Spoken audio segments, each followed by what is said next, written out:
Oke, mungkin banyak dari teman-teman sekalian yang menunggu ya untuk hasil dari Powell ya, speech dari Powell. Sebenarnya semalam beliau sampaikan ini opening remarks ya. Kalau misalnya teman-teman search di Google atau misalnya di website-website berita gitu, teman-teman search saja Powell speech last night. Nanti teman-teman keluar data-datanya dan di situ sudah banyak yang bikin berita ya, apa soundnya yang dia sampaikan dan lain sebagainya.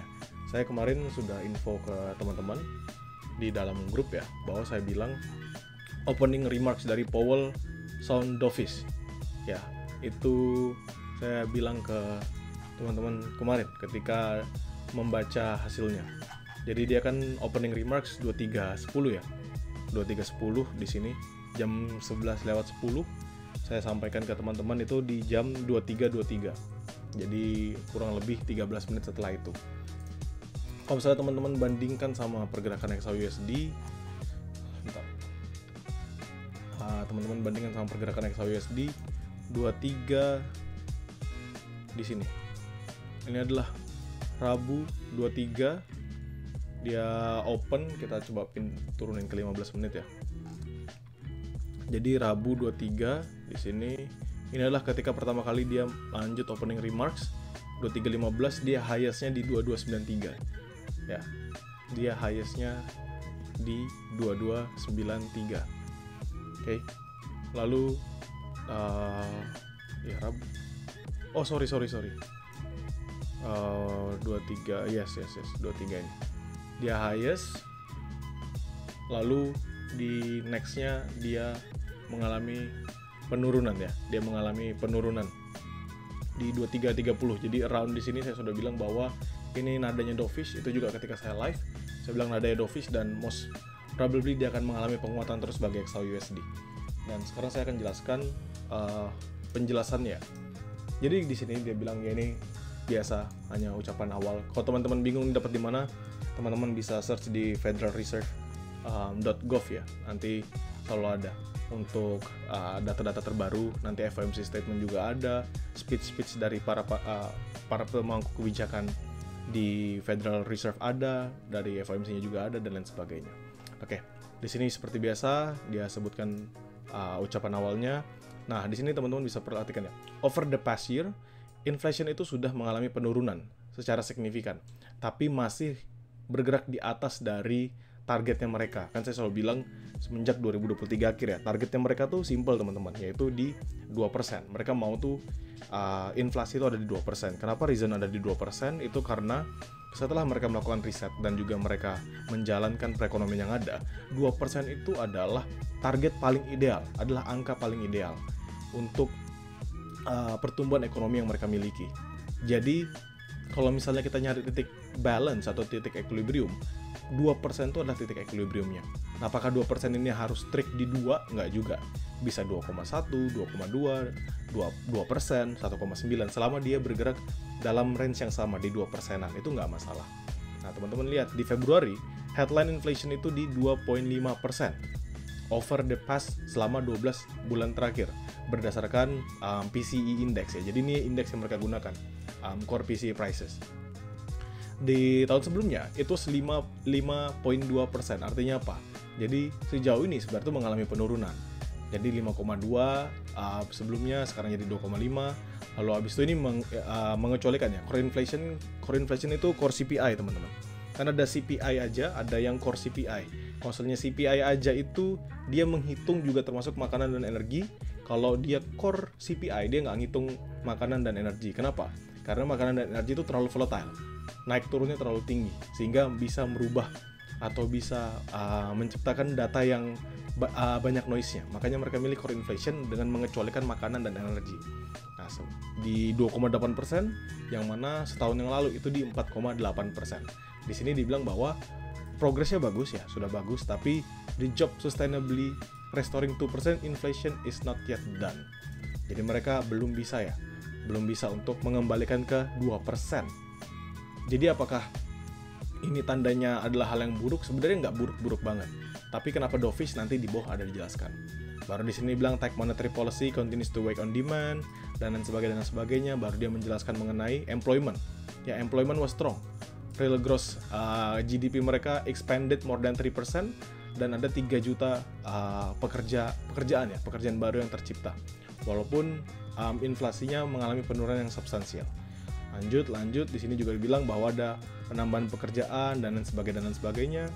Dan dijelaskan di sini, we have held our policy rate at its current level since last July. Artinya apa? Ya mereka sudah mempertahankan ya untuk interest rate-nya semenjak Juli. Dan as shown in the individual projection, ini yang mereka bahas individual projection, ini market projection ya. Jadi economic projection yang keluar dari FOMC, teman-teman bisa buka juga datanya. Sebentar, saya sekalian tunjukin aja. Saya duplikat, saya buka Federal Reserve. Bentar, ini harusnya recent development-nya nggak ada. Bentar, saya ketik aja. Economic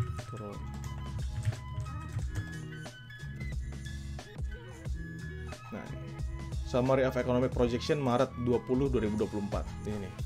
Nah, ini economic projection-nya mereka dari masing-masing anggota ya. Jadi itu yang dibahas sama Powell tadi. Makanya dia bilang bahwa mereka sudah memperhatikan itu ya. Dan itulah kenapa mereka juga mempertahankan suku bunganya. Terus, my colleagues and I continue to believe that the policy rate is likely at its peak for this tightening cycle. Artinya apa?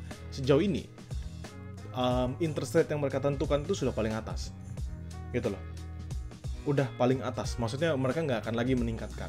Sehingga apa? Sehingga ketika nanti mereka meningkatkan suku bunga, itu benar-benar a big news, benar-benar big news. Kenapa? Satu, nggak ada kepentingan mereka untuk meningkatkan suku bunga lagi, walaupun memang inflasinya belum turun. Tapi memang dari awal mereka sampaikan itu bahwa ada yang namanya lagging effect. Nggak bisa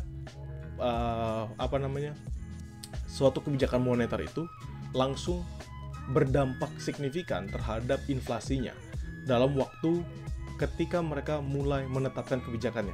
Jadi butuh beberapa waktu kemudian, beberapa bulan, beberapa tahun kemudian baru akan terasa impact-nya. Nah, sebelumnya mereka itu menetapkan bahwa target tersebut itu sebenarnya bisa tercapai di akhir tahun 2024 ke 2025. Tapi mereka akhirnya mundurin.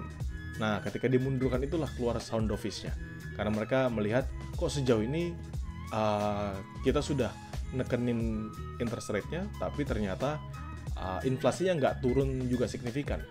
Malah ada beberapa bulan yang lalu itu dia tertahan. Nah, itu yang menjadi permasalahannya. Lalu dibilang, if the economy evolves broadly as we expect, most FOMC participants see it as likely to be appropriate to begin lowering the policy rate at some point this year. Nah, jadi mereka tetap data driven ya, mereka tetap ngelihat dari data-data yang ada. Tapi mereka punya kepentingan untuk juga menurunkan suku bunga. Nah, ini. Of course, the outlook is still quite uncertain. Ini adalah nada dovish yang mulai keluar. Dan kita sedang melihat adanya risiko di kedua belah pihak. Menurunkan interest rate terlalu cepat atau too much could result in a reversal of the progress. Ya bisa akhirnya malah yang seharusnya mereka bisa turun ke 2%, ternyata ada reverse, malah makin naik. Dan we have seen on inflation and ultimately require even tighter policy to get inflation back to 2%. Tapi kalau misalnya terlalu lambat, kan kalau terlalu cepat kan, jadi kalau misalnya mereka mencepatkan nih, oke, kita turunkan suku bunga di bulan ini misal, atau misalnya di bulan depan misalnya. Nah, itu menjadi berbahaya. Kenapa? Karena bisa aja progres yang mereka sudah sampaikan di saat ini, penurunan yang tadi teman-teman sudah lihat, ternyata berbalik, malah mengalami peningkatan lagi. Akhirnya apa?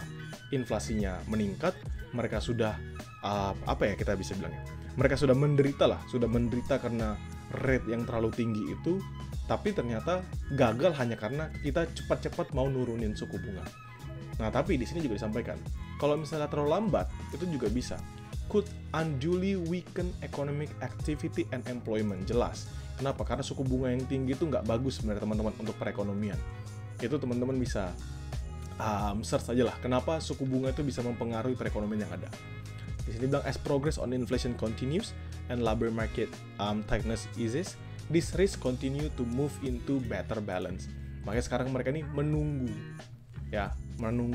Di sini dia ngejelasin second topiknya, assign for two goals for monetary policy, maximum employment dan stable prices.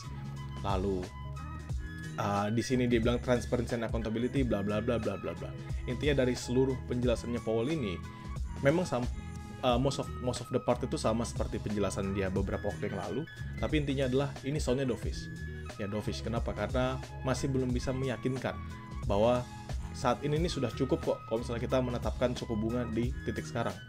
Dovishnya adalah mereka nggak tahu kapan mereka akan mulai menurunkan. Itu kan kalau misalnya naikin kan itu sudah di luar kehendak kita ya. Kita nggak tahu apakah mereka meningkatkan atau menurunkan. Tapi most probably yang kemungkinan besar terjadi adalah menurunkan dibanding mereka meningkatkan.